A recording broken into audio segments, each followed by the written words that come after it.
minutos. Ahorita tenemos las 5:37 de la tarde de Guatemala.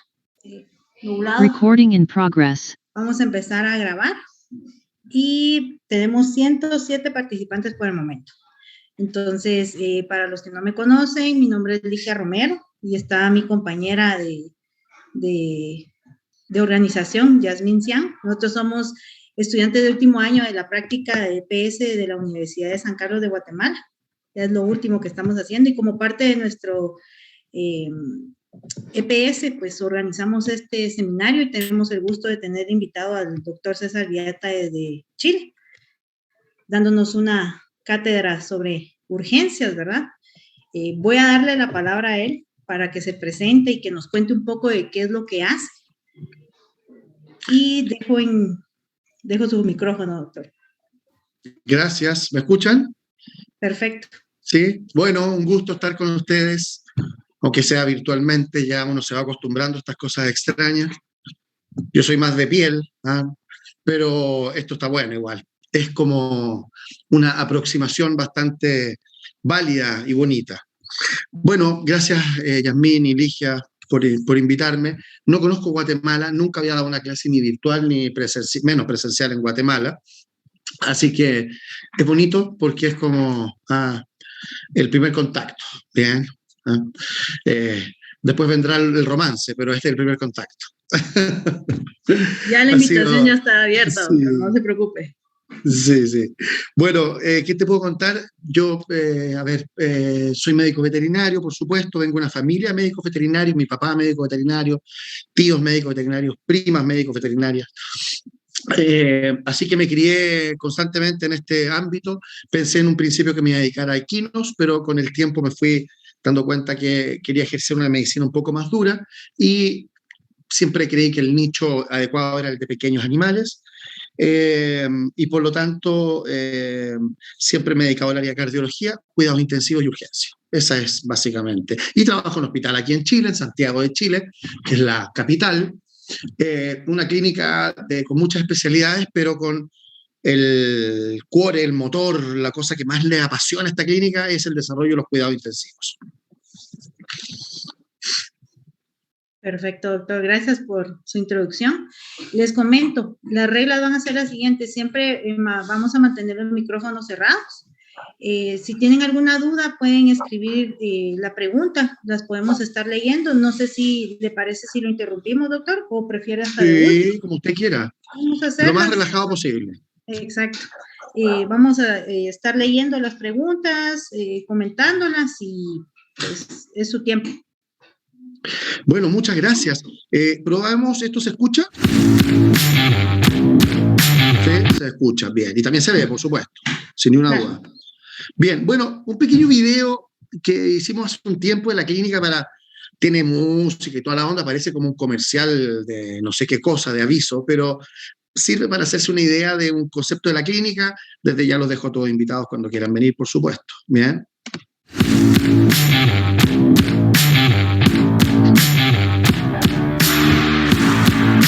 Mucho gusto, soy la doctora Katy Niklicek, soy médico veterinario y soy la encargada del triage médico en la clínica VETS. En conjunto con la doctora Astrid Villalta estamos encargados de recibir a todo paciente que llegue a la clínica y orientarlo a las distintas áreas dependiendo de sus necesidades. Hola, soy la doctora Astrid Villalta, médico veterinario. Junto con Katy estamos en el triage médico y además en el funcionamiento de las visitas. Así que si tienen pacientes hospitalizados, los vamos a estar acompañando. Hola, mi nombre es Katia Storm, yo soy psicóloga. Tengo la gran oportunidad de apoyar en esta clínica veterinaria VETS en un proyecto donde tenemos una visión integral de familia, donde la mascota está inserta en este concepto. Trabajo también en el área humana, en este paso por la clínica para manejar y apoyarlos en temáticas como la ansiedad de separación, el duelo, el trauma que genera y los orientando paso a paso en esto. Hola, soy Bárbara Ramírez y yo soy la acompañante de los pacientes. Bueno, yo junto a un equipo de trabajo, nos encargamos de dar el apoyo emocional a todos los animales que se encuentran en vets. Y es muy importante porque ellos de verdad lo necesitan y cada perro es un mundo y cada perrito tiene sus necesidades. Soy Mónica Pinzón, médico veterinario, jefe del servicio de urgencia de Clínica Vets. Clínica Vets se destaca y se ha destacado por ser pionera en la urgencia. Nosotros dentro de nuestro servicio recibimos pacientes desde transgresiones alimentarias hasta tamponamientos cardíacos. Gatos que han tenido críticos ingresos a Vets han salido adelante gracias a nuestro equipo de trabajo. Los invitamos. Hola, soy Camila Bedwell, jefa del área de anestesiología. Nuestro trabajo es dar anestesia las 24 horas del día, 7 días a la semana. Nosotros nos encargamos de estar acompañando a nuestros pacientes durante el sueño profundo, que sus vitales siempre estén dentro de rango, y un pilar fundamental de nuestro trabajo es que siempre tengan un buen manejo del dolor. Hola, ¿qué tal? Yo soy Marcos Carballo, soy el director de cirugía de Hospital Vets, donde aquí realizamos cirugías de baja complejidad hasta la alta complejidad. Tenemos en nuestro repertorio cirugía cardiovascular, cirugías de urgencia, contamos con un servicio de 24 horas, realizamos cirugías endovascular como son el intervencionismo, y prontamente les mostraremos sorpresas en lo cual hemos avanzado para realizar cirugía a corazón parado con máquina extracorpórea, que sería nuestro nuevo servicio.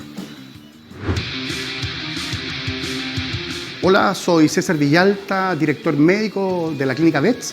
En este momento nos encontramos en la unidad de pacientes críticos. La unidad de pacientes críticos está compuesta por la unidad de cuidados intensivos y también por la unidad de cuidados intermedios. Estas unidades se caracterizan por manejar pacientes con riesgo inminente o potencial de muerte. Por lo tanto, necesitamos trabajar con un grupo selecto de médicos veterinarios y técnicos para poder lograr nuestros objetivos.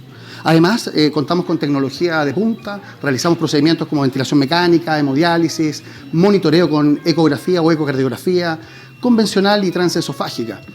Y uno de los puntos claves también de nuestra unidad es que contamos con una unidad de farmacia que nos provee tanto a médicos veterinarios como a técnicos de todos los insumos y medicamentos que necesitamos. Hola, soy la doctora Macarena Gatica, jefa del área de hospitalización del Hospital Clínico Veterinario Vets. Actualmente hemos inaugurado un nuevo hospital donde en conjunto con el equipo médico y de enfermería nos vemos diariamente enfrentados a casos desafiantes y de medicina interna, donde nos esforzamos siempre para entregar la mejor atención médico-veterinaria a nuestros pacientes. Mi nombre es Rodrigo Frávega. Como ustedes pueden ver, la clínica ha ido aumentando bastante su infraestructura. Esta es la sala de medicina ambulatoria, donde contamos con la atención de varios especialistas. Bueno, en mi caso, soy el encargado de medicina interna. Hola, soy Diego, encargado de técnicos veterinarios. Hoy en día en la clínica Vets trabajamos alrededor de 50 técnicos veterinarios, desde el área de las consultas hasta el área de cuidados intensivos. Nuestra misión en la clínica es preocuparnos 24/7 del paciente, de que sus parámetros clínicos estén estables, preocuparnos de que sus tratamientos se encuentren al día y que su estancia con nosotros tenga el menor riesgo posible.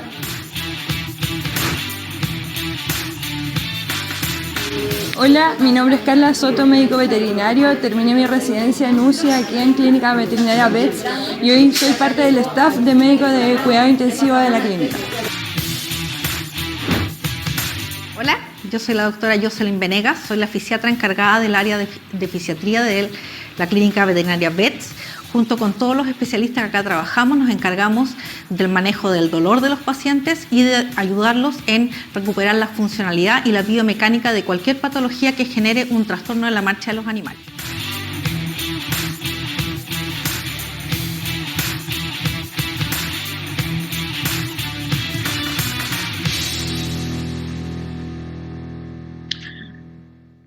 Bueno, muy bien, le hice esa introducción para que conozcan un poco la clínica.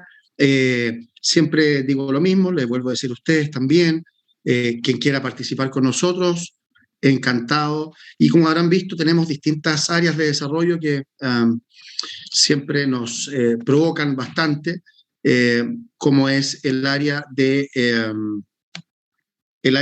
acompañamiento a nuestros pacientes con psicólogos para los tutores y con el área de acompañantes o paseadores clínicos que son personas que le están dando constantemente confort a los pacientes.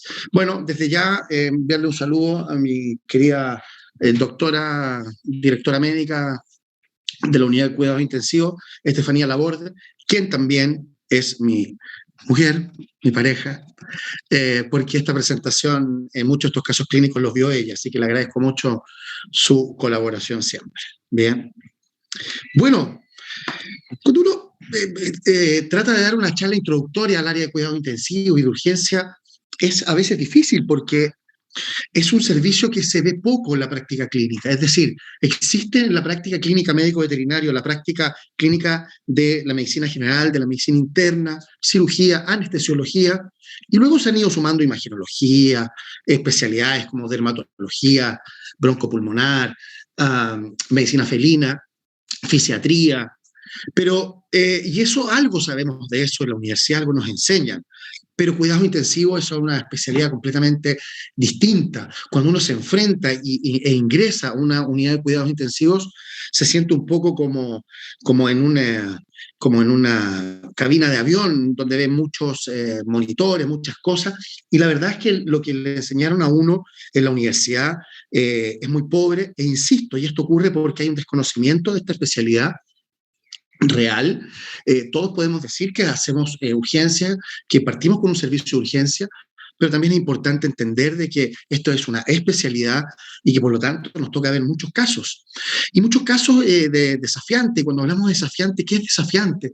Y desafiante puede ser algo desafiante para ti, puede que no sea tan desafiante para mí, o lo que es desafiante para mí no puede hacerlo tanto para ti. Por lo tanto, cuando hablamos de desafío, es un término absolutamente subjetivo que está sometido a la situación clínica, a el equipo de trabajo donde estoy y el expertise propio de la persona que va a atender la urgencia. Así que lo que puede ser desafiante en un contexto puede que no lo sea tanto en otro contexto. Y es por eso que es importante hacerse un insight, digo yo, poder mirarse hacia adentro, poder saber qué es lo que quiere uno realmente y si está haciendo todo lo correcto o todo lo que tiene en un momento para poder realizarlo.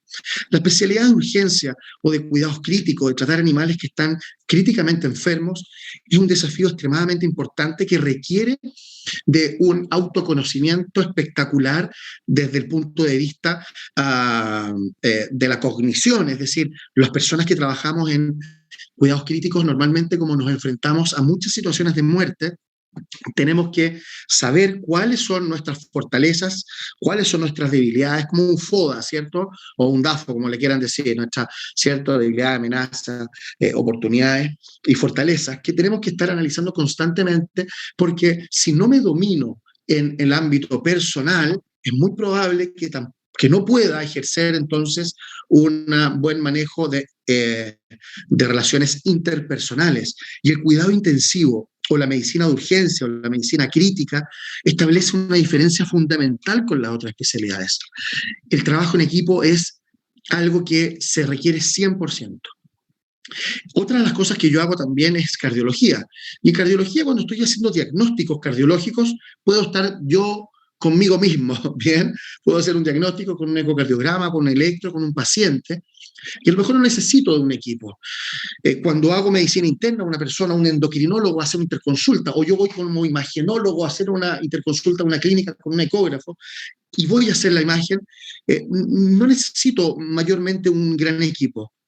Pero cuando yo estoy en cuidados intensivos, tengo que salir del servicio de mi turno y tiene que entrar un turno nuevo, ¿cierto? Que tenga unas competencias homogéneas, es decir, todos tenemos que saber más o menos de lo mismo y también tenemos que tener buena comunicación entre nosotros para que las cosas salgan bien. Ahora, ¿qué es lo que sabe un intensivista o un urgenciólogo? De todo un poco. Somos un poco neurólogos, somos un poco cardiólogos, somos un poco nefrólogos, somos un poco endocrinólogos, somos un poco broncopulmonares, o sea, somos de todo un poco porque necesitamos manejar pacientes desde, por ejemplo, un shock, ¿cierto? Hipovolémico, que tiene que ser reconocido o resucitado o vasopléjico a través de drogas vasoactivas, hasta pasar por procedimientos complejos como una hemodiálisis, sin ser nefrólogos, tenemos que tratar la hipertensión intracraneana sin ser neurólogos, tratamos la falla de bomba del ventrículo izquierdo sin ser cardiólogos, ponemos a los pacientes en ventilación mecánica sin ser broncopulmonares o especialistas en medicina respiratoria. Entonces, como les mencionaba, tenemos una cosmovisión bastante amplia de muchos temas, pero todos los vamos tomando, ¿cierto?, desde el punto de vista de la medicina del paciente agudo, el paciente de urgencias. Bien, bueno, por ejemplo, acá ustedes pueden ver cómo es parte de la unidad de cuidados intensivos. Fíjense en esta imagen, tres pacientes acá en este caso sometidos a ventilación mecánica. No solamente es desafiante la ventilación mecánica o lo que hacemos en intensivo porque hayan mucha tecnología, sino que también hay un grupo humano con conocimientos que tienen que estar a diario. Nosotros constantemente nos reunimos todas las semanas donde estudiamos, analizamos casos clínicos, trabajos, y por lo tanto hay mucha ñoñería, por decirlo de alguna manera, aparte de las máquinas que impresionan siempre mucho, pero lo más importante es que estas máquinas están siendo movidas por seres humanos, por un equipo de trabajo. También tratamos de darle un contexto de cariño a los pacientes, como pueden ver ustedes cuando están en ventilación mecánica, conectados días en un respirador, por días, ¿cierto? De darle, por ejemplo, estas cosas que son detalles que a nosotros nos importan mucho. Bien.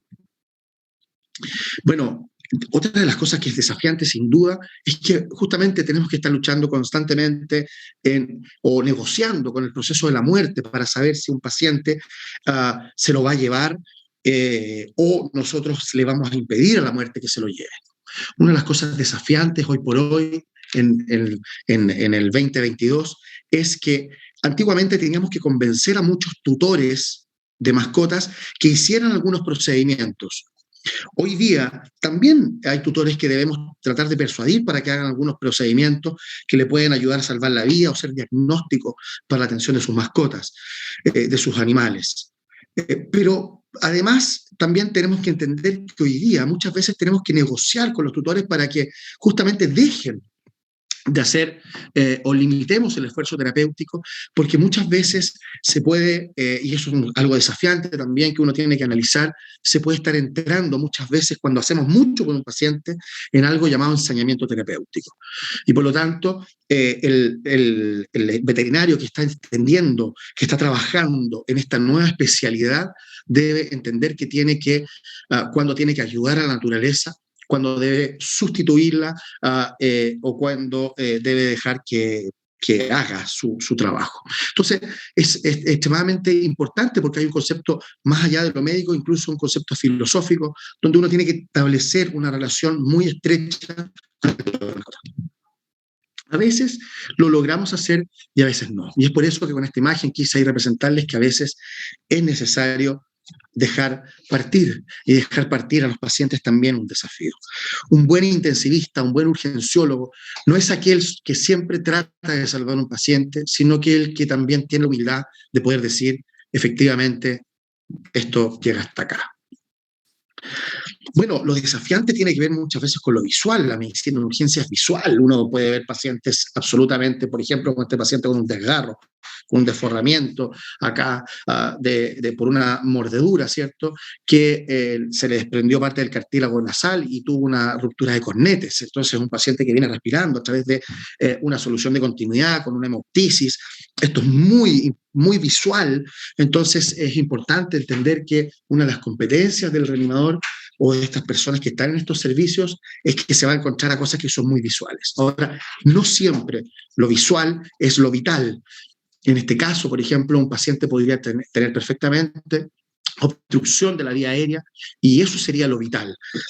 O que este desgarro, ¿cierto?, haya producido una hemorragia importante y por supuesto eso va a comprometer el estatus homeostático del paciente, pudiéndole provocar la muerte.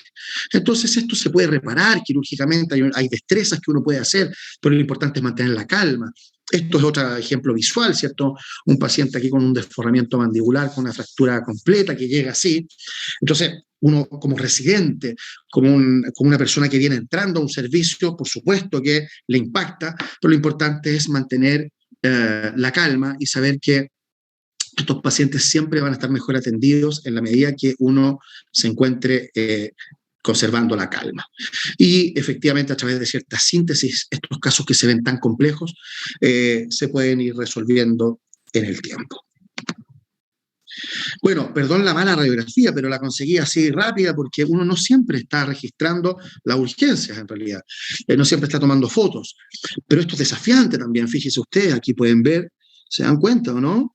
Fíjense que es una perra preñada, pero bueno, una perra preñada, pero que hace un feto, ¿cierto? Acá, en la zona ventral, al esternón, y algunos también con porciones intratorácicas. Bueno, básicamente esta paciente fue atropellada, ¿cierto?, en un estado de gravidez, de preñez, perdón, avanzado, y hizo una hernia diafragmática, y con esto, ¿cierto?, algunos de estos cachorros fueron hacia la cavidad torácica y otros a través de una eventración, es decir, se rompieron los músculos del tórax.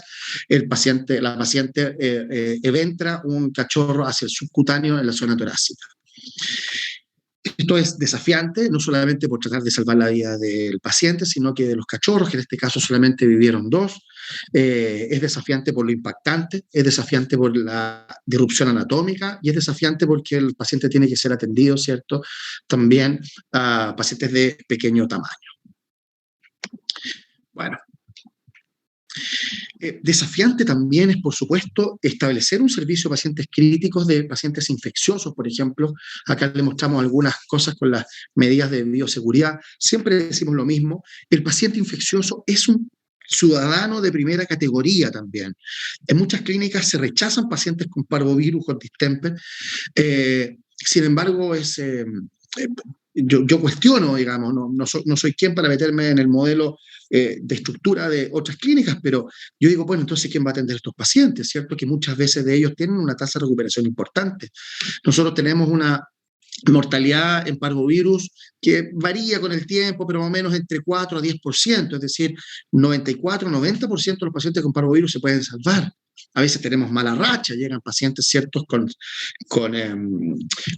ejemplo, con disfunción miocárdica, en parvovirosis. Esos pacientes, muchos de ellos mueren, pero la mayoría no, y por supuesto requieren atención. Entonces pueden estar con medidas de bioseguridad, les realizamos transfusiones, ¿cierto? Les ponemos catéteres venosos central, triple lumen, como el que pueden ver acá, para poder atenderlos. Esto es absolutamente desafiante.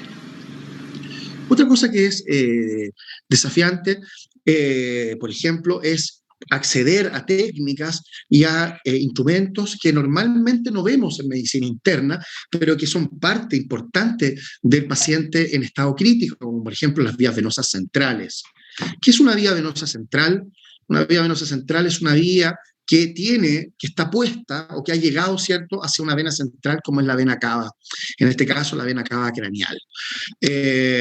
La inserción puede ser por una vía periférica, normalmente lo hacemos por la yugular, y el catéter venoso central entonces es un catéter que va desde la yugular hasta la vena cava, cercano al atrio derecho, y eso permite hacer muchas cosas, como por ejemplo, no estar haciendo punciones repetidas de los pacientes cuando los accesos venosos son difíciles o el tiempo de hospitalización va a ser prolongado. Bien, podemos nutrir parenteralmente total a un paciente con una vía venosa central. Podemos monitorizar cosas como la saturación venosa central, que es un determinante del consumo de oxígeno de un paciente.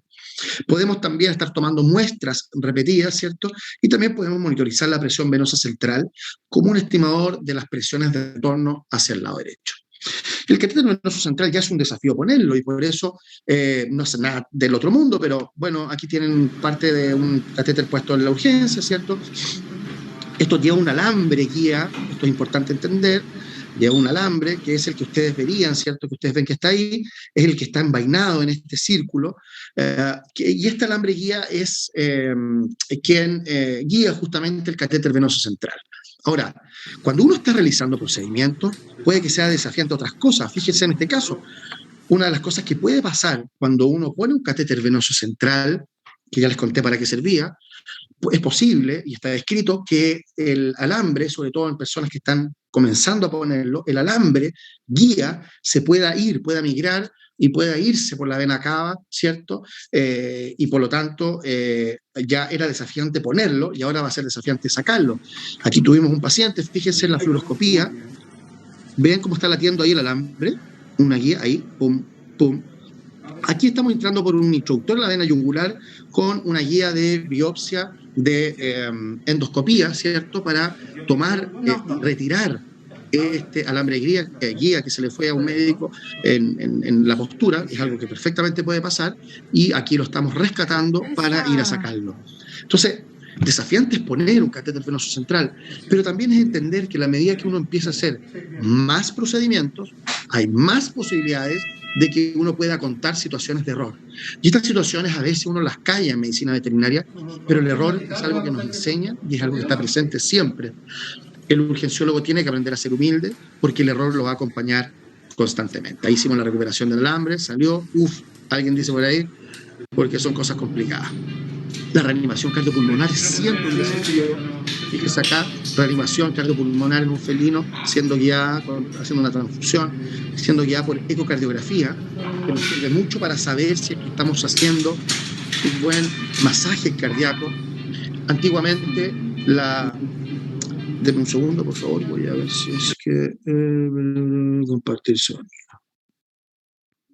Tenemos una duda, doctor, una pregunta. Sí, dice Yasmín, ¿cuánto tiempo es pertinente dejar el catéter central? El catéter venoso central, hay de distintos tipos. Hay unos catéteres venosos central que están cubiertos por materiales antiadherentes, antitrombóticos e incluso algunos con antibióticos. Hoy día existen catéteres venosos central que pueden durar perfectamente 30 días, 15-30 días. Nosotros en nuestra unidad normalmente se cambian al cuarto día. Sí, al cuarto día. Sí. Ahora, es muy importante entender que vamos a tener una vía venosa central con acceso directo a la vena cava, por lo tanto las medidas de higiene y de flushing del catéter venoso central tienen que ser bastante estrictas, ¿bien? La asepsia del lugar, porque se puede producir una contaminación y una endocarditis, básicamente. Estamos muy cerca del corazón con este catéter. Gracias, doctor. Gracias.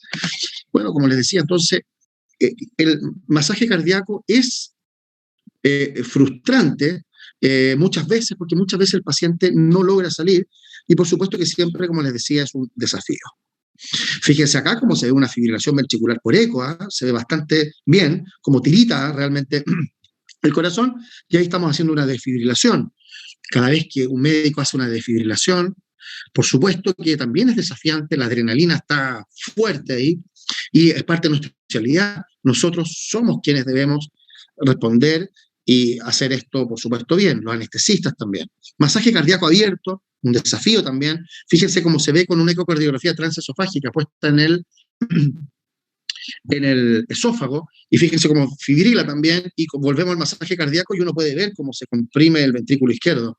Esto es muy desafiante también, y es parte de la especialidad y lo que nosotros también enseñamos acá en nuestra residencia. Y por supuesto que también es muy desafiante también cuando trabajamos en urgencia, a veces sentir culpa, incluso hasta vergüenza, cuando un caso sentimos que no lo manejamos de una manera adecuada, cuando no hacemos caso a veces a nuestra intuición. Eso es muy desafiante y muy difícil, porque nos pone siempre en una posibilidad de poder quemarnos, ¿cierto? Por esta también fatiga por compasión y estar en un ambiente triste. Para nosotros se ha puesto un desafío el manejo del personal también acá, respecto a que tenemos un psicólogo que no solamente atiende a los tutores, sino que también al personal clínico, porque si bien es cierto, todos estamos contentos de que muchas veces salvamos pacientes o le damos un buen morir, muchas veces también sentimos que estos pacientes nos sentimos frustrados, porque a veces no podemos llegar a diagnóstico, a veces no contamos con toda la tecnología que quisiéramos, y muchas veces también los tutores ponen expectativas que son irrealistas respecto al paciente y nos apuntan con el dedo y recibimos maltrato, por supuesto. Hoy día hay una campaña en Chile y en el mundo respecto a el maltrato que recibimos los médicos veterinarios por parte de tutores que entendemos que hay una conexión emocional con su mascota y eso los lleva a un estado límbico que a veces es irracional. Eso es comprensible por parte de nosotros como urgenciólogos, pero no es comprensible que cruzando el límite ya límbico emocional se caiga en maltrato hacia nuestras personas. Y eso también es algo extremadamente desafiante. Cuando recibimos también, cuando nos apuntan con el dedo, no solamente un tutor, sino que a veces también otro médico veterinario. También es desafiante que muchas veces en la práctica clínica no contamos con todas las herramientas. Entonces, cuando tenemos pacientes, por ejemplo, neurológicos, pasa muchas veces en Chile, ahora nosotros tenemos servicio de tomografía, pero cuando la mayoría de las clínicas en la noche, por ejemplo, no cuenta con un servicio de tomografía y debe diagnosticar un problema a nivel cerebral, nosotros nos basamos mucho, ¿cierto? Por ejemplo, como en este caso clínico, de utilizar el Doppler transcraniano. Básicamente ponemos el ultrasonido en la zona parietal, temporoparietal de los pacientes y insonamos vasos como la arteria cerebral media, anterior, posterior, o en la zona caudal también, ¿cierto?, la arteria basilar o las arterias vertebrales. ¿Por qué sonamos las arterias del cerebro?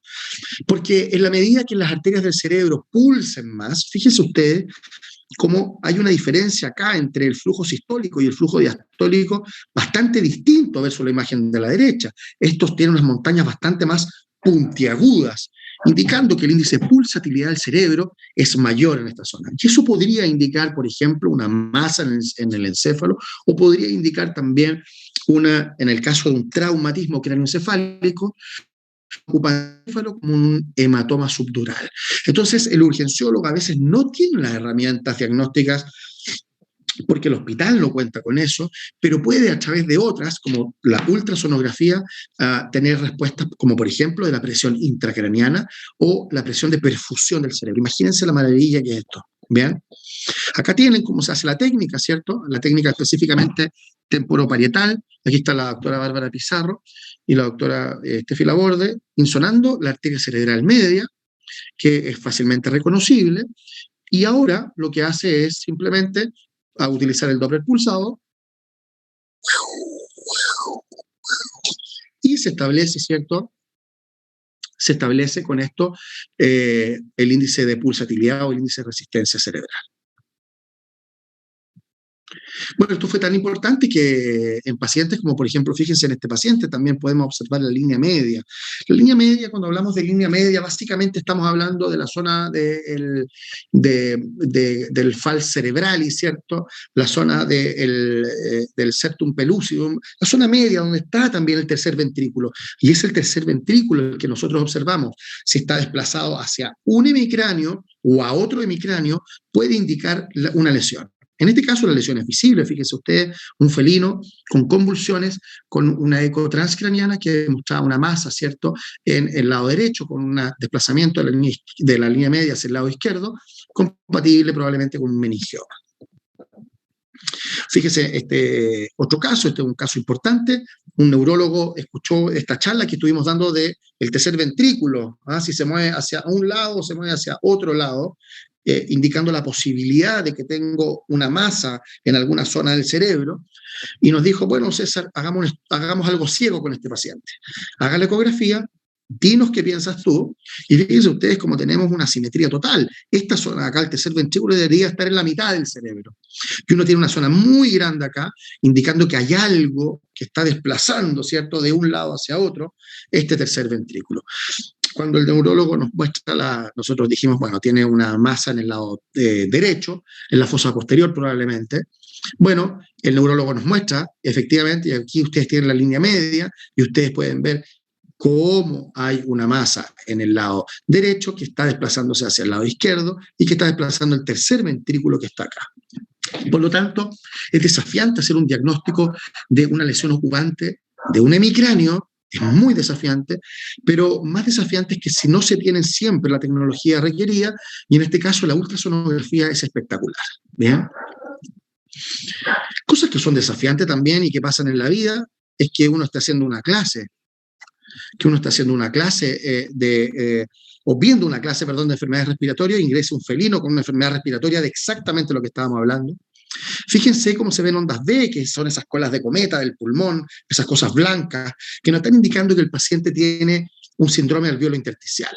¿Qué nos está indicando el gato? Básicamente que tiene líquido en el espacio intersticial pulmonar o en el espacio alveolar pulmonar. Esto puede ser compatible con una falla cardíaca, con una neumonía, con una contusión pulmonar, eso va a depender del contexto del paciente. Bien. Otra cosa importante, otra cosa que puede ser muy relevante, ¿cierto?, es poder diagnosticar pacientes con múltiples patologías, pero que por sobre todo tengan esto. ¿Se acuerdan del flujo cerebral que yo les mostré? Bueno, lo que están viendo ustedes acá es un paciente con un flujo cerebral. Voy a ponerle el sonido para que ustedes puedan escuchar.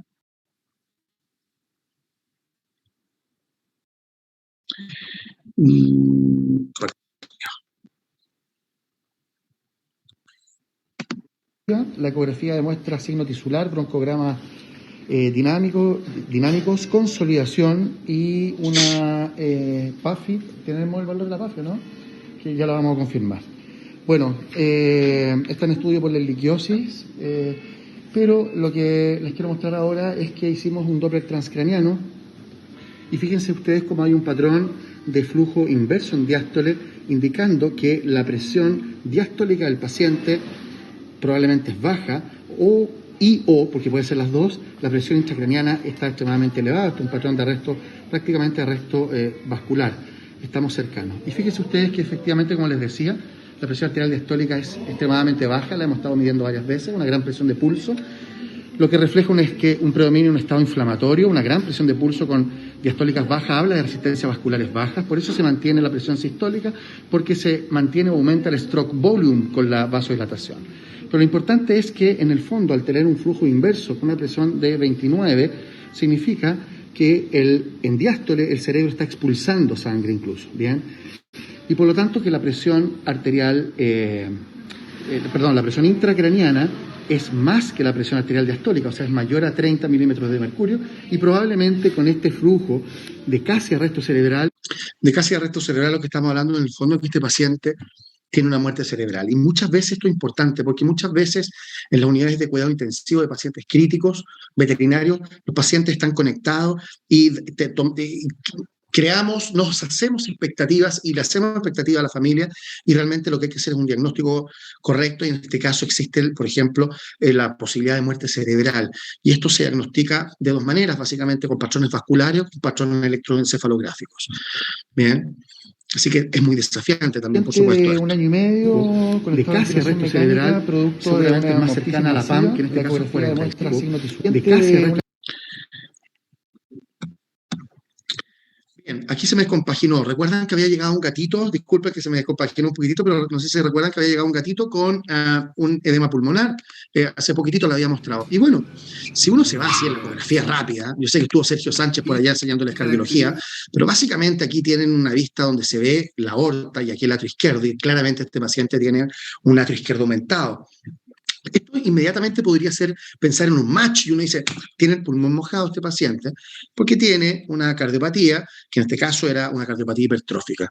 Pero la verdad es que este paciente se encontraba hipovolémico a pesar de presentar esta cardiopatía.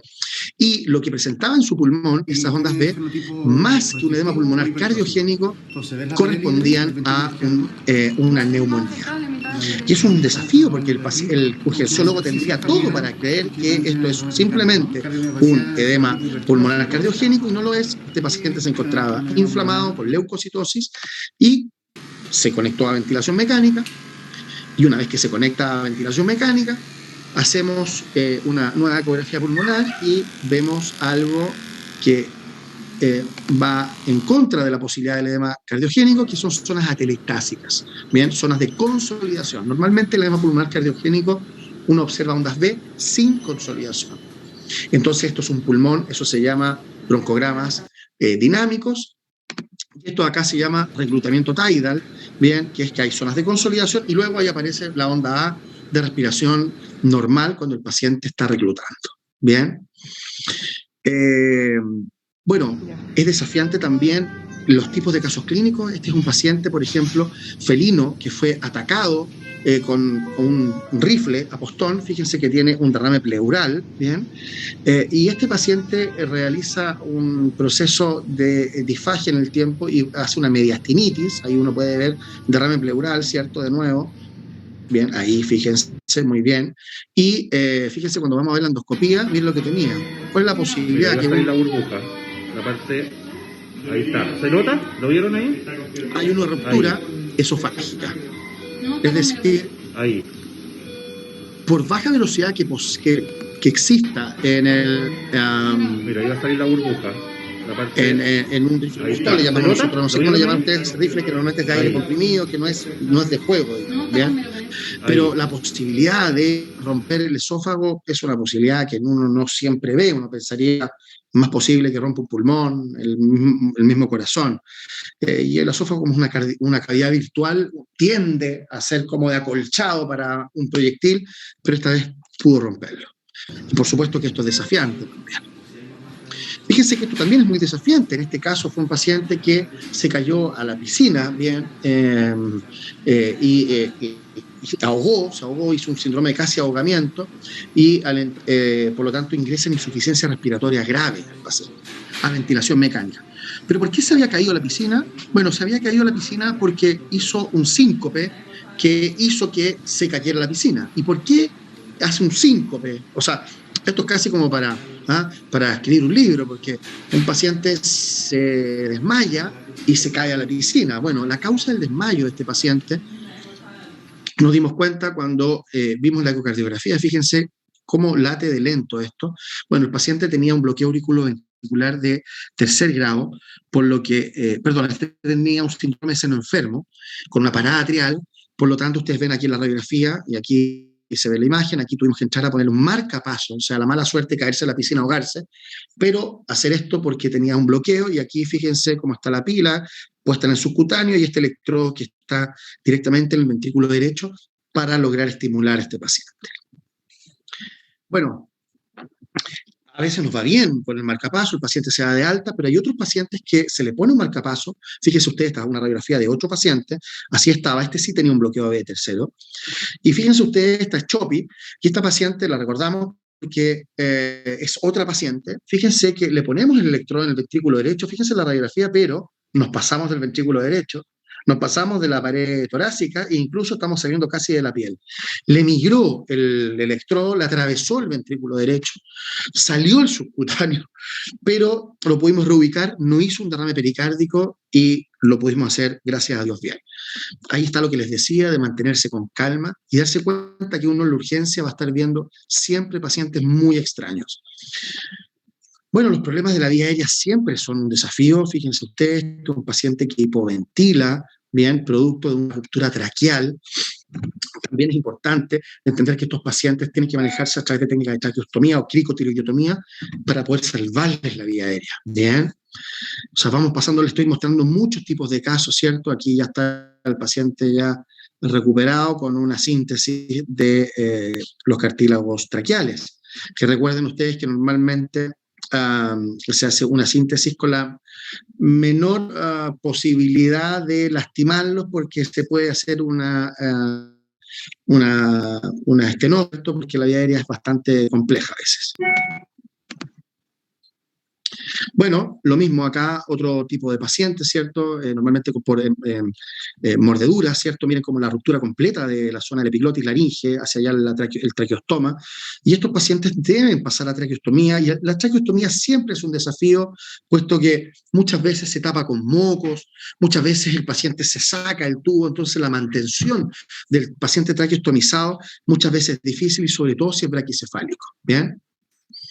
Otra cosa desafiante son los pacientes que, por ejemplo, tienen derrames pleurales quilosos y que se les ha hecho pericardiectomía, se le ha ligado el conducto torácico, la cisterna del quilo, y así todos siguen reproduciendo quilo, o tienen un derrame pleural maligno producto de un carcinoma, y en vez de estar muriéndose el carcinoma, se están muriendo del derrame pleural, de este líquido que está en las pleuras. Bueno, en estos casos, cuando ya todo ha fallado, el paciente está bien, uno le drena el líquido y anda bien, lo que hemos estado poniendo es un dispositivo, como ustedes ustedes pueden ver, de manera subcutánea, que tiene este disco, que valga la redundancia, que va de manera subcutánea y que se punza a través del subcutáneo y se accede hacia el espacio pleural. De esta manera podemos enseñarle a los mismos tutores que desinfectando la zona del tórax pueden punzar esta gomita, y al punzar esta gomita ellos mismos pueden hacer el drenaje. Este paciente es un paciente que tiene un quilotórax, que no respondió a las maniobras quirúrgicas, y los tutores no consideran la eutanasia porque el paciente come, el paciente anda bien, el paciente tiene buen ánimo, siempre y cuando no tenga el líquido del tórax, y por lo tanto ellos mismos aprendieron a hacer esto de acá. Bien, ese como quiere el que se punza, y uno esto aquí estamos haciendo el líquido quiloso. Y acá tiene una foto que nos envió su mamá, su tutora, su mamá humana, ¿cierto? La hace desinfectando la piel, punza y extrae ella misma el líquido, y así este paciente, ¿cómo se llama este paciente? ¿Te acuerdas? El de quilotórax, Benito. Benito hasta el día de hoy está perfecto, maravillosamente bien en su casa. ¿Se escucha la canción? Sí, doctor, sí, doctor. Bueno, espero que... Yo no sé si... ¿Alguien recuerda cómo se llama esa canción?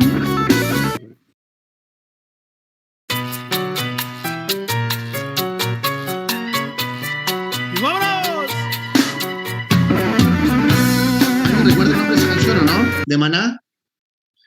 ¿O se me cayó la cédula por lo viejo? Es Corazón Espinado. Exactamente, Corazón Espinado. ¿Y por qué le pongo Corazón Espinado? Porque... miren esto. ¡Vámonos!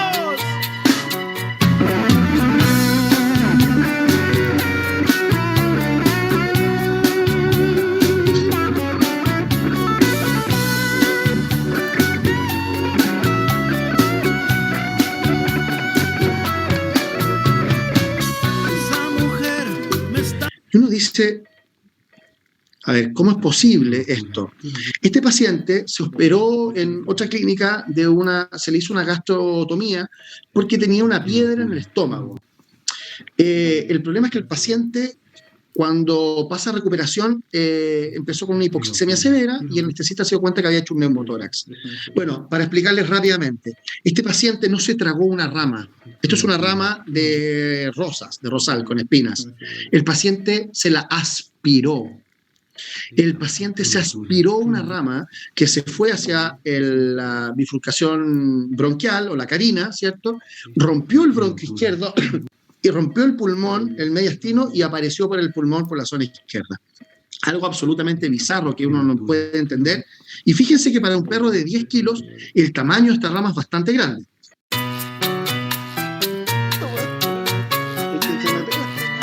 ¡Vámonos!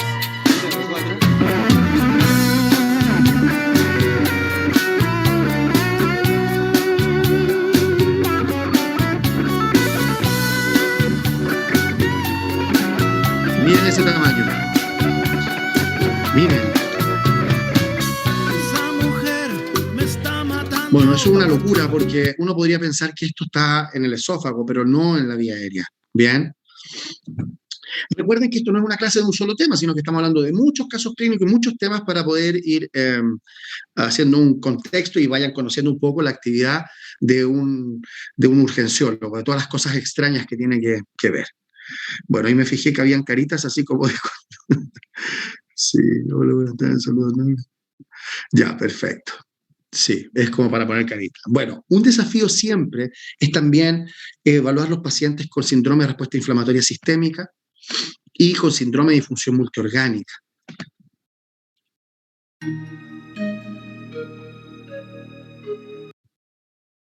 Upa, creo que algo hice extraño ahí. ¿Ustedes sí me están viendo?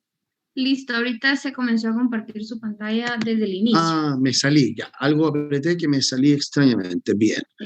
Bueno, quería contarles, como ustedes saben, queridos doctores, que siempre es un desafío para nosotros. Esta parte me voy a ir un poco más rápido, pero siempre para nosotros es un tremendo desafío.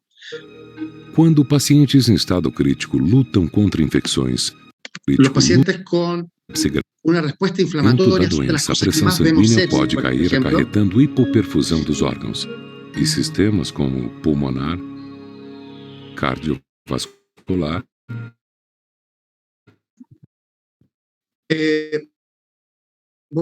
Bueno,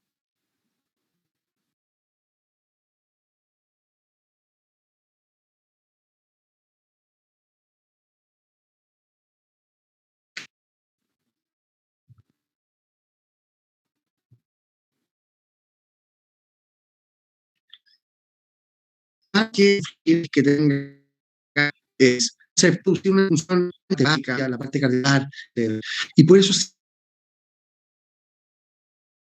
estudiar score de difusión.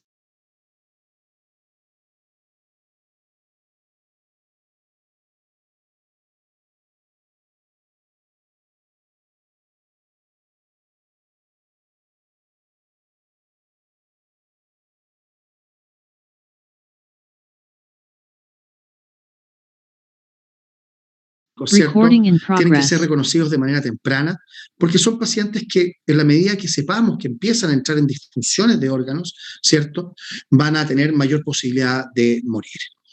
Y es por eso entonces que estos pacientes los estudiamos de maneras clínicas, pero también los estudiamos de maneras bioquímicas. Una de las cosas que estamos actualmente estudiando mucho es la posibilidad, ¿cierto?, de tener biomarcadores de inflamación. Básicamente esto me refiero a proteína C reactiva en el caso del canino y amiloide sérico A en el caso del felino, que son pruebas que les dicen o les hablan del estado inflamatorio del paciente. Entonces, ¿por qué es importante? Porque cuando ustedes se encuentran en sepsis, ustedes pueden tener una disfunción multiorgánica, porque el bicho que tienen ustedes en su cuerpo, el paciente tiene en su cuerpo, lo está matando, o al paciente lo está matando la respuesta inflamatoria que ha montado este bicho.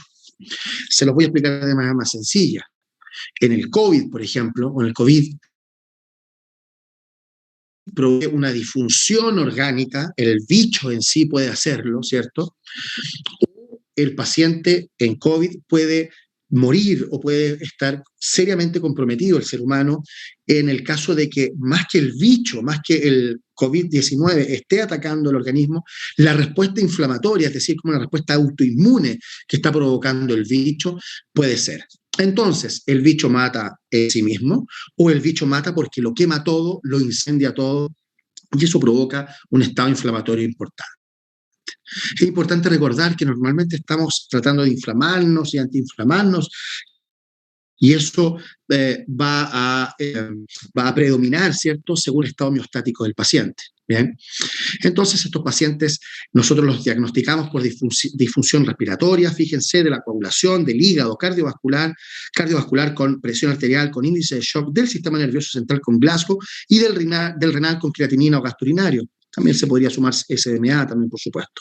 Y con esto demostramos que los pacientes que tienen mayor score, por ejemplo, en caninos, sobre 8 de este valor, de este score de difusión multiorgánica, las posibilidades de morir son bastante altas y con un valor predictivo positivo del 71% y negativo del 85%. En el caso de los gatos, un score de SOFA, de difusión multiorgánica, sobre 6 ya puede ser más complejo. ¿Bien? Bueno, otra de las cosas que nosotros sabemos es que la disfunción hepática asociada a la inflamación sistémica hace que los pacientes hagan hipoalbuminemia. Es muy normal ver un perro séptico con inflamación sistémica con una albúmina baja. Y esto ocurre básicamente porque el organismo, más que producir, en este caso el hígado, más que producir albúmina, lo que va a hacer es producir proteínas de fase aguda, como la proteína C reactiva, el amiloide sérico A en el caso del gato, o el fibrinógeno también. Y es por eso que entonces cuando tenemos una inflamación sistémica, las proteínas de fase aguda hepáticas van a aumentar en sangre, pudiendo decirnos si el paciente tiene una enfermedad con un foco inflamatorio, es decir, el guasón o el Joker está quemando, el Joker está asesinando directamente a alguien. Eso es muy importante poder diagnosticar, que va también a verse sobre 1 miligramo por decilitro, perdón, ya es una proteína C que indica que el paciente está en un estado inflamatorio, pero por sobre 3 ya los pacientes presentan un estado inflamatorio más importante, y sobre 10 es muy importante y los pacientes pueden morir efectivamente inflamados. Existen muchos trabajos para poder diagnosticar, diferenciar una piometra, por ejemplo, una piómetra de una hidrometra, o poder saber si el paciente tiene una enfermedad, una neumonía, o tiene una enfermedad de otro tipo, como una enfermedad intersticial idiopática. Bueno, hay muchas posibilidades. Y lo más importante es que siempre tiene una buena relación, además establece factor pronóstico. Entonces podemos saber si un paciente está muriéndose de caliente, inflamado en el fondo, o un paciente en realidad no se está muriendo con una proteína C alta, es decir, no se está muriendo de inflamación, sino que se está muriendo más bien de una disfunción multiorgánica provocada por el microorganismo que posee. Entonces, podría ser hielo y podría ser calor, pero también podría ser así, para los que vieron esta película, ¿cierto? Podría ser la inflamación representada con una proteína C alta, ¡fua! Enojo, calor, bien, o un estado más triste, más frío, que sería que el microorganismo, no a través de una respuesta inflamatoria, está al paciente lo va llevando. Y por supuesto que estaría el estado homeostático, que sería el estado ideal que paciente. Entonces, como yo les dije, una proteína C sobre 10 es muy elevada, y fíjense que este paciente tiene una proteína C de 15, está con una disfunción orgánica, está hipotenso y tiene que entrar a ventilación mecánica porque tiene un pulmón afectado también. Entonces, ¿cuál es el mensaje? Tengo proteína 15, tengo disfunción multiorgánica, y esta proteína C de 15 me está diciendo fuego, calor, estoy bajo la respuesta inflamatoria. Fíjense en estos otros pacientes, acá tenemos a Tyson, que va a visitar a Calu, que son 2 pacientes que estuvieron en la unidad de cuidados intensivos infecciosos, con diagnósticos de parvovirus y distemper, ¿no? Uno de ellos. Sí. Ambos parvovirus y distemper, imagínense. Y se iban a visitar de una jaulita a otra en el hospital infeccioso.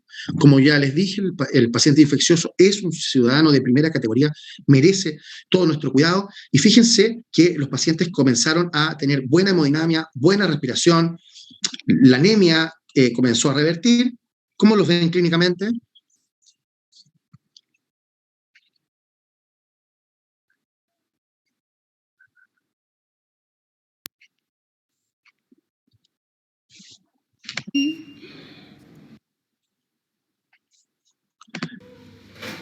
Dígale a Tyson,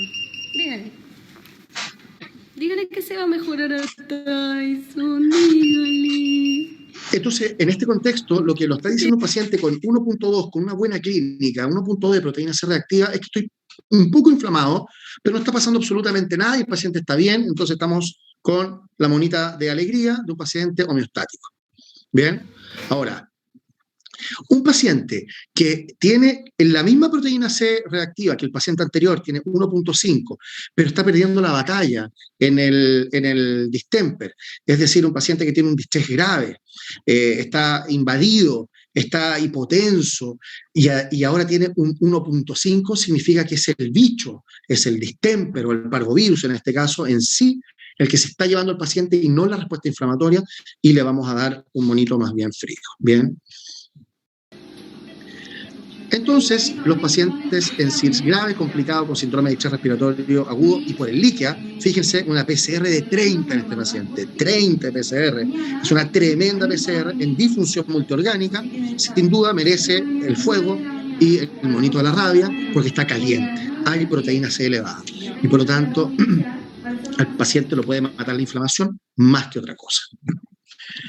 Por último, para ir cerrando esto, recordarles que el hígado se va a poner a fabricar, si está inflamado el paciente, recuerden que las proteínas de fase aguda son precursores de la interleuquina 1 y 6, por lo tanto, básicamente cuando uno ve proteínas de fase aguda aumentada, supone que lo que tiene el paciente son aumentos de las interleuquinas, y el hígado se va a poner a fabricar estas proteínas de fase aguda y va a dejar de lado la fabricación de la albúmina. Esto es dejar una función por reemplazarla por una que puede ser más importante, porque la proteína C tiene efectos regulatorios importantes, como por ejemplo la quimiotaxis, ¿bien? Entonces, lo que va a pasar es que si estamos en guerra, y por eso les pongo esta diapositiva, no vamos a ponernos a cocinar cupcakes, ¿cierto? Que sería la albúmina, sino que tenemos que ir a destruir al enemigo, y en este caso es ponerse a fabricar proteínas de fase aguda.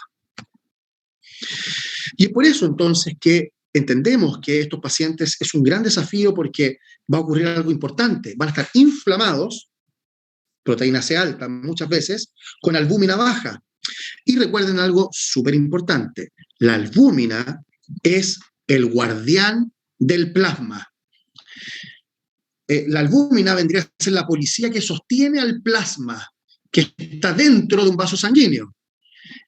Si la policía, si hay menos policías que puedan sostener el plasma se va a extravasaar. Es decir, un edema por hipoalbuminemia o por disminución de la presión oncótica. Pero no solamente va a haber un edema por posibilidad de presión oncótica, sino que además el paciente puede estar inflamado. Y si el paciente está inflamado, ustedes saben que lo que pasa es que aumenta la permeabilidad vascular. Literalmente, la inflamación lo que hace es disminuir, ¿cierto?, la adhesión endotelial, y hace que los vasos sanguíneos, ¿cierto?, el endotelio, en vez de estar todos juntitos, se separe y por lo tanto pueda fugarse más el plasma. Entonces, se nos da una combinación bastante mortal en estos casos, en estos pacientes, que es: tengo menos albúmina para retenerlo dentro del plasma, y por otro lado el endotelio se abre para que el plasma pueda extravasaarse. Y esto va a extravasar lugares como pulmón, corazón, cerebro, entre otros. Bien, en los gatos, lo mismo que les dije, pero no utilizando proteína C, sino que más bien el amiloide sérico A es un marcador importante de inflamación, y es un marcador también pronóstico. Bien, los pacientes que superen 8,2 de amiloide sérico A puede que tengan una enfermedad complicada. Bien. Aquí tenemos un caso también, hace poco, un paciente inflamado. En el caso de las anemias, por ejemplo, un paciente que tenga una micoplasmosis, un felino, perfectamente puede ser con amiloide sérico A alto o bajo. Si es alto, probablemente la adición de corticosteroides va a disminuir la inflamación del paciente. Pero si el paciente está entrando en disfunción multiorgánica con una micoplasmosis y el amiloide no es alto, o sea, ¿cuál es el mensaje? El mensaje es: no estoy caliente, sino que estoy más bien frío, más triste. Probablemente la adición de corticoides, en ese caso, podría disminuir la inmunidad del paciente y empeorar la situación. Es por eso que estos marcadores son marcadores muy importantes, y hay muchas cosas que tenemos que aprender de los gatos. Les traigo a colación esto también, un artículo de Critical Care Medicine, una revista humana, cómo hace una analogía, una comparación entre los gatos y los niños, comparando el PIMS provocado, este síndrome de respuesta inflamatoria pediátrica sistémica provocada por COVID-19, cómo se parece a la enfermedad hiperinflamatoria de los gatos, básicamente por coronavirus y las serositis asociadas. Entonces, el síndrome de disfunción multiorgánica en los felinos también debe ser diagnosticado, y debe ser diagnosticado de manera temprana. Bien, el mismo score que realizamos, el SOFA, con una puntuación sobre 6, ya nos indica que estos felinos están en riesgo de morir. Y por último, recordarles que esto fue mucha información, pero para que se puedan abrir su mente, que la medicina de urgencia y cuidado intensivo es una especialidad formal que se requiere básicamente de saber de muchos sistemas. Se requiere también de trabajar en equipo, se requiere de autoliderazgo para poder dominar situaciones complejas, tanto desde el punto de vista técnico como desde el punto de vista comunicativo. Y por eso siempre, nunca nadie se arrepiente de ser valiente, una frase muy utilizada en la serie Luis Miguel, y que la hicimos nuestra con mi querida Steffi, quien es mi compañera de vida y de esta aventura clínica también. Así es que ahí les dejo el mail de ella, no puse el mío, pero también puedo responder ahí, también no hay ningún problema. Muchas gracias.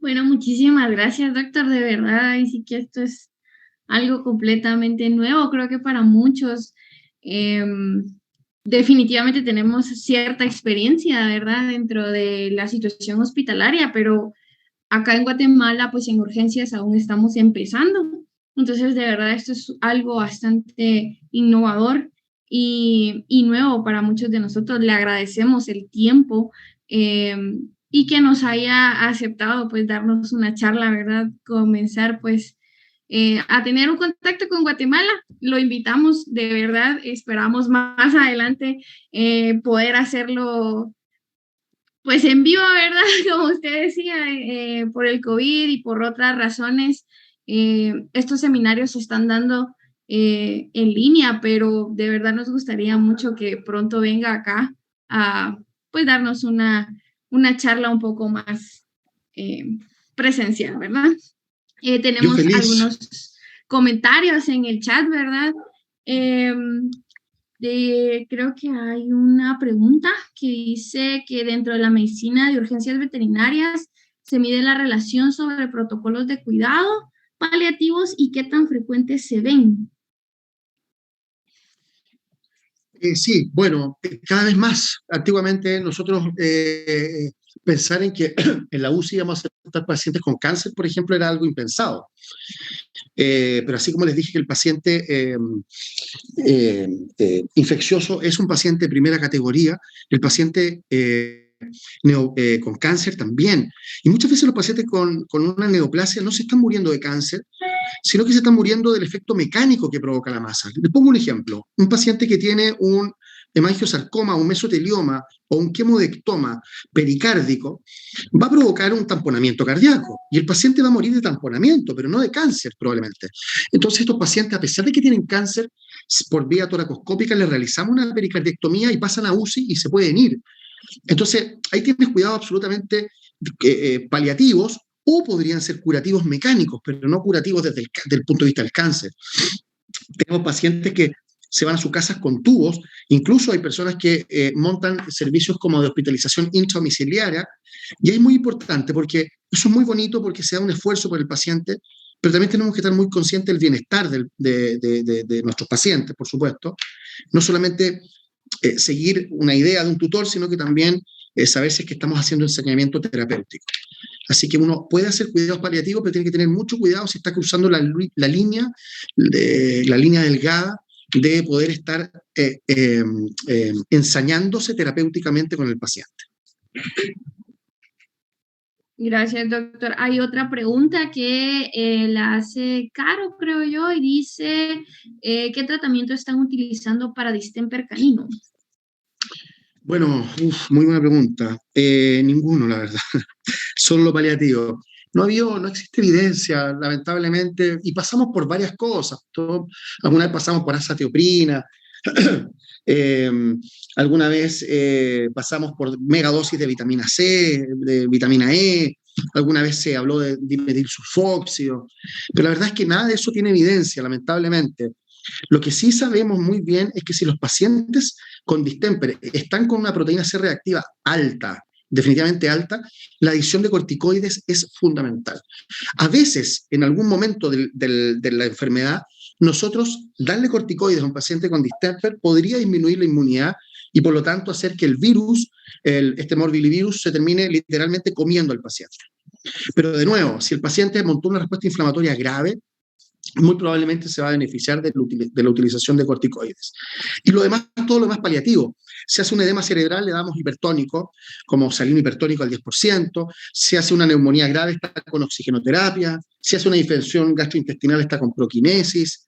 O sea, básicamente en el cuidado intensivo, más que un tratamiento específico muchas veces, lo que hacemos es dar un soporte vital para tener al paciente lo más homeostático posible. Si está hipoalbuminémico, transfundimos albúmina. Si está anémico, transfundimos sangre. Si tiene falla de bomba, le damos inotrópico.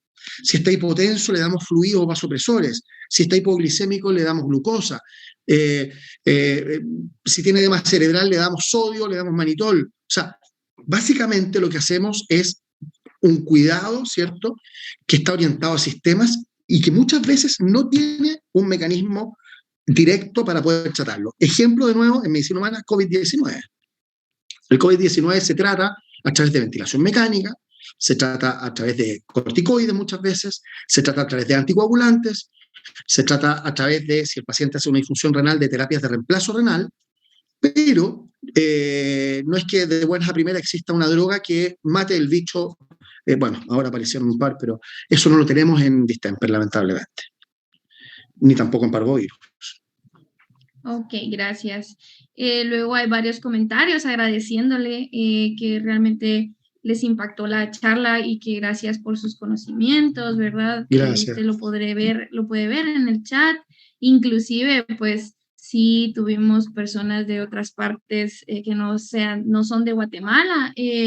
Juan Fausto Calixto dice, excelente charla, mi estimado doctor César. Un abrazo desde Lima, Perú. Entonces, también Abrazo. teníamos personas de Uruguay y de Honduras, entonces esperemos que estén por acá. Andrés le hace la pregunta que en la charla habló de la estadística de éxito en pacientes con parvovirus. ¿Qué estadísticas tienen en Chile con relación al coronavirus felino? Sí, no tengo un dato duro de poder decirte ahora, pero yo te diría que muchos PIF húmedos, ¿cierto? Logramos revertirlo y transformarlos en seco, pero muchas veces depende del contexto. Por ejemplo, ¿qué hemos visto? Vemos pacientes que no estaban diagnosticados con peritonitis infecciosa, tuvieron un evento estresante, ejemplo, llegaron acá porque tuvieron síndrome del gato paracaidista, caída de altura, los pacientes llevan 4 días, van bien, y de repente empiezan a hacer un derrame pleural. Y de repente un peritoneal. Y lo empezamos a ver y se empieza a ir hacia abajo. Y el paciente muchas veces, como tiene una comorbilidad y tiene un evento anterior, se inmunodeprimen y mueren. Ahora, cuando debutan y el principal sintomatología es la presencia del coronavirus, tenemos una tasa no menor, pero no tengo el dato estadístico, te mentiría. Pero te lo puedo enviar. Gracias, doctor. Y pues igual más comentarios de agradecimiento. Por acá creo que había otra pregunta. Andrés, ¿qué tan común es medir la proteína C y el amiloide creo que era, sí, con los pacientes hospitalizados y pedir que autoricen los tutores? Es bastante común para nosotros, sí, es bastante común. Mira, acá en la unidad de cuidado intensivo, otra cosa que no les mencioné, por ejemplo, nosotros hacemos perfiles y hemogramas diarios. Normalmente cuando decimos esto, en muchos lugares lo primero que nos dicen, alguien nos dice, no, aquí no va a funcionar eso, aquí no se puede, aquí la gente no paga, eso será en Chile, nos dicen. Pero cuando nosotros partimos en Chile haciendo esto, tampoco lo hacían las personas. De hecho, la misma gente de Chile también dice que nosotros estamos locos. ¿Y por qué lo hacemos? Porque en el cuidado intensivo normalmente uno debe vectorizar. ¿Qué significa vectorizar? Si yo tengo hoy día un paciente, les pregunto a ustedes, para ustedes, respóndame en el chat o por micrófono, como quieran. Si un paciente, a ver, ¿cuál es el número normal de plaquetas? ¿En qué rango más o menos? ¿Quién sabe? Un pequeño examen ahí para los asistentes. Vamos a ver. Una pequeña preguntilla. Ya, de 200, Juan Faustino, creo que él es el que nos saluda de Perú, nos indica de 240 a 350. Nancy E nos dice 200. Bien. De 200 a 400. Sí, la mayoría de la literatura habla de 150 a 450, pero está bien, está dentro de los números que están dando. Bien, supongamos y mantengámonos con ese nivel, 150 a 450. Bien, entonces yo les hago la siguiente pregunta. Tengo un paciente que tiene 350.000 plaquetas hoy día, ¿bien? Y resulta que mañana, al día siguiente, yo veo que tiene 200.000. 400.000 hoy día es un valor en rango. 200.000 mañana también es un valor en rango. Y uno podría decir, bueno, están en rango. Pero les hago una pregunta. Me gasté 200.000 plaquetas en 24 horas. ¿Dónde se fueron esas plaquetas? Entonces, los intensivistas, los que estamos en medicina crítica, no miramos los valores absolutos, sino que miramos la tendencia de los valores. Otro ejemplo, 9.000 leucocitos es normal y 14.000 leucocitos también es normal. Entonces yo podría no poner la atención porque me va a salir en el examen dentro del rango. Pero resulta que yo tenía 9.000 y ahora tengo 14.000, es decir, aumenté 6.000 leucocitos, pasé del pool marginal al pool circulante, 6.000 leucocitos. Entonces, bueno, algo está pasando dentro del paciente. ¿A dónde voy con esto? Que ustedes tienen que encontrar la manera de explicarle esto a los tutores para que ellos entiendan que hacer estos exámenes les va a salir más costoso, pero al final más barato, porque van a tener mayor información para poder tratar mejor a sus pacientes. Eso es muy importante. ¿Cuánto cuesta una ovariohisterectomía promedio en Guatemala? De una perra de 20 kilos. Vamos a ver si tenemos más o menos. respuestas. Sí, aquí en Chile la desviación estándar de lo que estoy preguntando es tremenda. Bien, pero más o menos, más o menos. Bien. De 1.500 a 2.400 quetzales, vamos a pasarlos. ¿En dólares, más o menos? Dólares, vamos a ver. Hagamos 2.500 quetzales. Más o menos $340. Ok, perfecto, bien. Ahora les hago una pregunta. ¿Cuánto se tarda más o menos en hacer una ovariohisterectomía para ganar esos 2.000? ¿Cuánto en tiempo más o menos una ovariohisterectomía? Aprox, en esta perra. Vamos a ver qué contestan.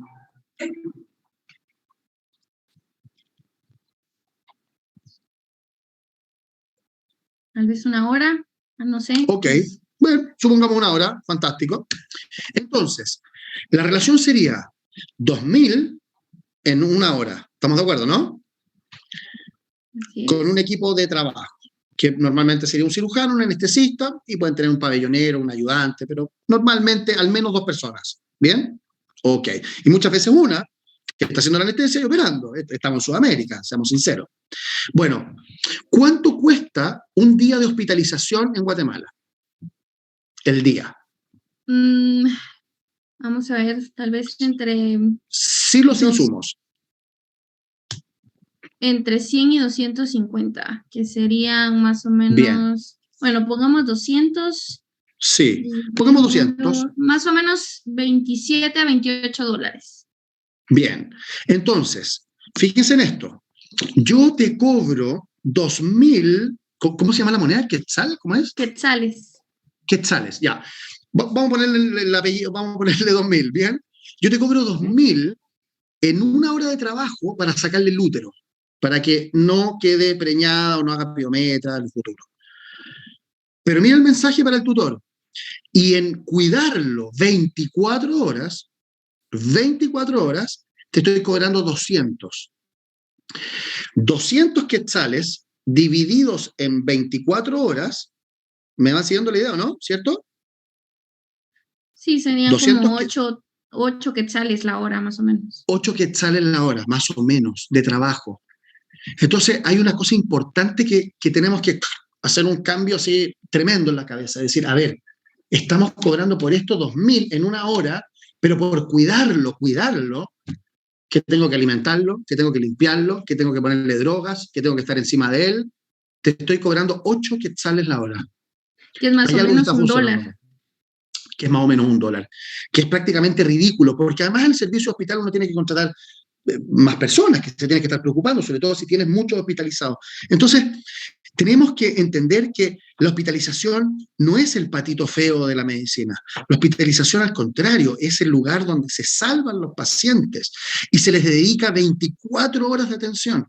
Así que mañana los quiero todos cobrando 2.000 quetzales diarios. No, puede ser menos, pero hay que empezar a pensar en esto también, porque es importante también hablar del concepto de la remuneración o económico, porque son servicios caros que normalmente se cobran muy baratos y esto puede hacer quebrar a los centros de emergencia.